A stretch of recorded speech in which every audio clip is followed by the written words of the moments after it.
રાજકોટ ગ્રામ્ય જિલ્લામાં હની ટ્રેપનો એક ગુનો જામકંડોરણા પોલીસ સ્ટેશનમાં દાખલ થયો હતો, જેમાં 7 આરોપીઓને અમે અટક કર્યા હતા અને 2 આરોપી હજુ સુધી નાસ્તા ફરતા છે. પછી અમે લોકો જ્યારે એનું CDRનું એનાલિસિસ કરતા હતા તો રેકોર્ડ ઉપરથી અમને એક ઓર ફરિયાદી મળ્યો, જેની ફરિયાદ ઉપર જેતપુર સિટી પોલીસ સ્ટેશનમાં આ જ આરોપીઓ વિરુદ્ધમાં ગુનો દાખલ થયો છે. અને આ તમામ આરોપીઓનો CDRની ચકાસણી કરતાં મોટા પ્રમાણમાં આમાં નંબર મળ્યા છે. અને અમે લોકો જેતપુર સિટી પોલીસ સ્ટેશનથી તમામ લોકોને સંપર્ક કરી રહ્યા છીએ.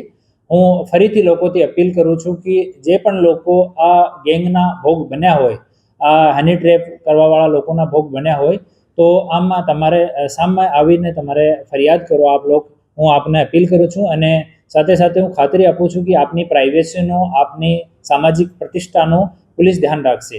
આપ લોકોને ડરવાની કાંઈ જરૂર નથી. આ લોકોનો એમો જ એવો છે કે એ લોકો સૌ લોકોને ટાર્ગેટ કરે છે. એમાં કોઈ પરિવારનું, કોઈ સમાજનું કોઈ પણ માણસ આમાં ફસી શકે. તો આમાં કોઈ માણસની ગલતી નથી. તો આ લોકોથી બિલકુલ બી ડરવાની જરૂર નથી. 2 ગુના દાખલ થયા છે. ઓર આપ લોકો સામે આવશો તો આમાં ઓર ગુના દાખલ થઈ શકશે. આમાં સેમ એમો છે કે એ લોકો મેસેજ કરે છે સોશિયલ મીડિયા ઉપરથી. એ લોકો કોઈ પ્રતિષ્ઠાનનું એડવર્ટાઇઝમેન્ટ કરતો હોય તો ત્યાંથી એ લોકો નંબર લે છે.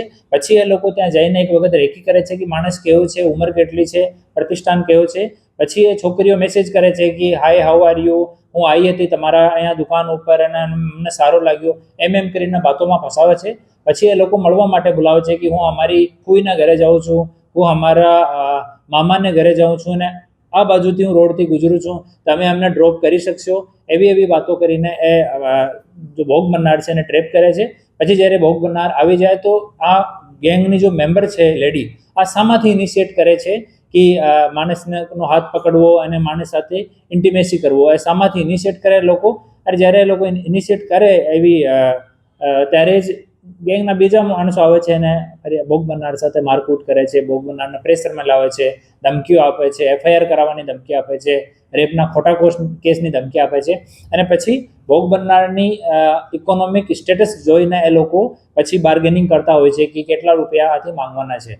અને જ્યારે કોઈ કનેક્ટેડ માણસ હોય, પ્રતિષ્ઠિત માણસ હોય, કે કેવો પોલીસનો માણસ હોય, વકીલનો માણસ હોય, કોઈ પોલિટિકલ ફેમિલીનો માણસ હોય, તો એવા માણસ હોય તો એ લોકો જવા દે છે. બાકી આમ આદમી અને એવો છે કે જો માણસ સામાજિક પ્રતિષ્ઠાથી ડરે છે, આ માણસને એ લોકો વધારે ટાર્ગેટ કરે છે.